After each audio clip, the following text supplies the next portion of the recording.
Peringatan Orang Kudus tanggal 23 Desember Santo Antonio Galvao. Santo Antonio de Santa Anna Galvao adalah putra kelahiran Brasil pertama yang dibeatifikasi dan dikanonisasi oleh Gereja Katolik Roma. Ia adalah seorang biarawan Fransiskan, seorang mistikus dan seorang pendoa dan seorang penyembuh yang luar biasa. Masa kecil dan menjadi imam, Antonio Galvao de Franca lahir tahun 1739 di Guaratinguetá, Sao Paulo, Brasil, dalam sebuah keluarga Katolik yang sangat religius. Ayahnya yang juga bernama Antonio Galvao de Franca adalah seorang pedagang dan seorang awam Fransiskan, anggota Ordo Ketiga Fransiskan yang sangat terkenal karena kemurahan hatinya. Ibunya Isabel Leite de Barros juga dikenal karena ringan tangan dan murah hati. Bahkan ketika Isabel meninggal, tak satu pun dari pakaiannya yang dapat ditemukan karena ia telah membagi-bagikannya pada orang miskin. Ketika Antonio berusia 13 tahun, ayahnya mengirimnya ke seminari Serikat Yesus di kota Belém. Antoni belajar bersama para Yesuit di sana selama beberapa tahun, lalu pindah ke sebuah seminari dari Ordo Fransiskan karena tertarik pada spiritualitas Fransiskan. Antonio diterima masuk novisiat Fransiskan di Biara Santo Bonaventura, Rio de Janeiro, 15 April 1760. Ia baru berusia 21 tahun. Sepanjang masa novisiat, Frater Antonio sudah dikenal karena kesalehan, semangat spiritual, dan keteladanannya. Antonio ditabiskan menjadi imam tahun 1762. Ia dikirim ke Biara Santo Franciscus di Sao Paulo untuk melanjutkan studi bidang teologi dan filsafat. Tamat pada 1768, ia ditugaskan menjadi seorang pengkhotbah, bapa pengakuan, dan juga portir biara. Mendirikan Recolhimento tahun 1769 sampai 1770, Pater Antoni Galvao menjadi sebagai bapa pengakuan para anggota Recolhimento atau rumah retret di Santa Teresa di Sao Paulo. Di sini ia bertemu dengan Suster Helena Maria, seorang biarawati kudus yang mengaku memperoleh penglihatan dan pesan dari Yesus yang memintanya untuk mendirikan kelompok Recolhimento yang baru. Pater Galvao sebagai bapa pengakuan mempelajari pesan-pesan itu seraya berkonsultasi dengan pembesar biaranya dan para imam yang ditunjuk gereja untuk menangani hal-hal supranatural seperti ini. 2 Februari 1774, Pater Antonio Galvao dan Suster Helena Maria bersama-sama mendirikan Recolhimento Our Lady of the Conception of Divine Providence atau Rumah Retret Maria Dikandung Tanpa Noda dan Penyelenggaraan Ilahi, atau yang sekarang dikenal dengan nama Biara Sumber Terang, yang juga menjadi sebuah rumah biara bagi para wanita yang ingin menjalani kehidupan religius.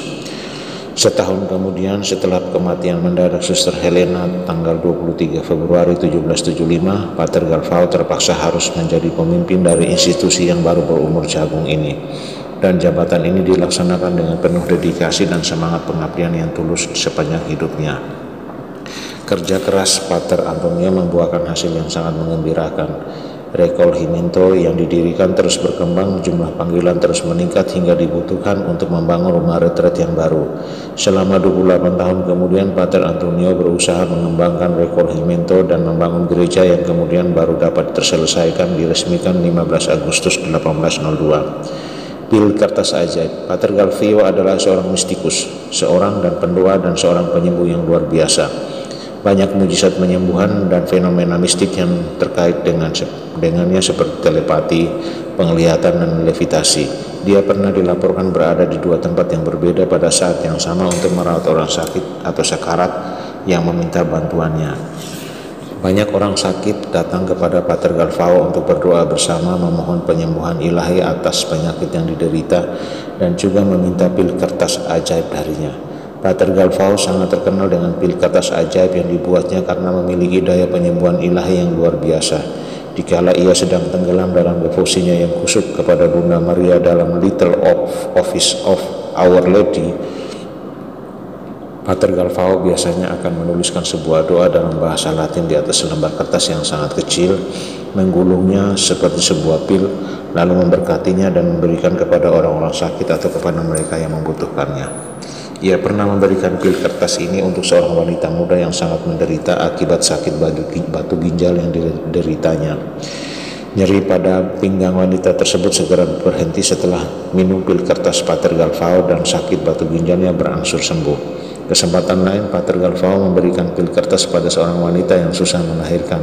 Setelah meminum pil kertas ajaib, ibu tersebut melahirkan dengan lancar tanpa komplikasi lebih lanjut. Kisah keajaiban pil kertas segera menyebar sampai Pater Galvao harus mengajarkan cara penyembuhan pil kertas ini kepada suster di Recollet agar mereka dapat menyediakan bagi setiap umat beriman yang memintanya.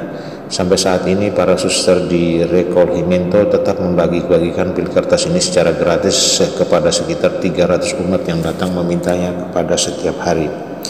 Pil kertas ajaib inilah yang kemudian hari hampir 2 abad setelah kematiannya menghantar Pater Galvao sebagai seorang santo.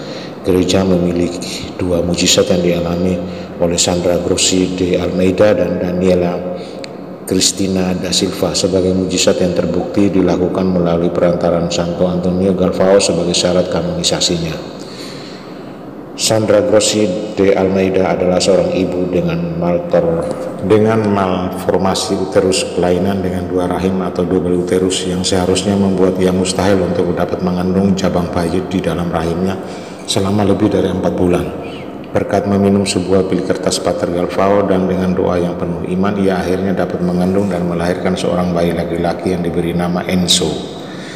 Tahun 1990, Daniela Cristina da Silva, seorang gadis usia 4 tahun menderita sakit hepatitis dan telah divonis dokter tidak dapat disembuhkan menjadi sembuh setelah minum pil kertas Galvao.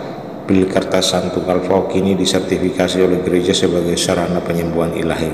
Tutup usia 1781, Pater Galvao diangkat guru pemula di Rio de Janeiro. Tahun 1798 diangkat menjadi pemimpin biara Santo Franciscus di Sao Paulo. 1811 Pater Galvao mendirikan lagi sebuah biara, yaitu Biara Santa Clara di Sorocaba, Sao Paulo.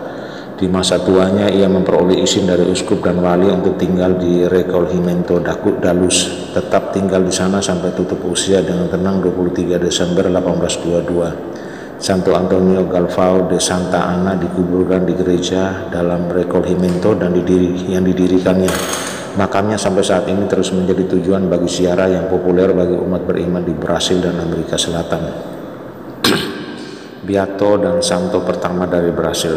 25 Oktober 1998, Pater Antonio Galvao de Santa Ana menjadi orang kelahiran Brasil pertama yang dibeatifikasi oleh Vatikan setelah ia dinyatakan sebagai venerabilis setahun sebelumnya. 8 Maret 1997, pada tanggal 11 Mei 2007, ia menjadi orang kelahiran Brasil pertama dikanonisasi oleh Gereja Katolik Roma. Santo Galvao adalah orang suci pertama yang dikanonisasi Paus Benediktus XVI dalam sebuah upacara yang diadakan di luar kota Vatikan. Pemaklumannya sebagai seorang suci datang setelah Gereja Katolik menetapkan 2 keajaiban telah terjadi melalui perantaraannya, yaitu mujizat Sandra Grossi de Almeida dan Daniela Cristina da Silva.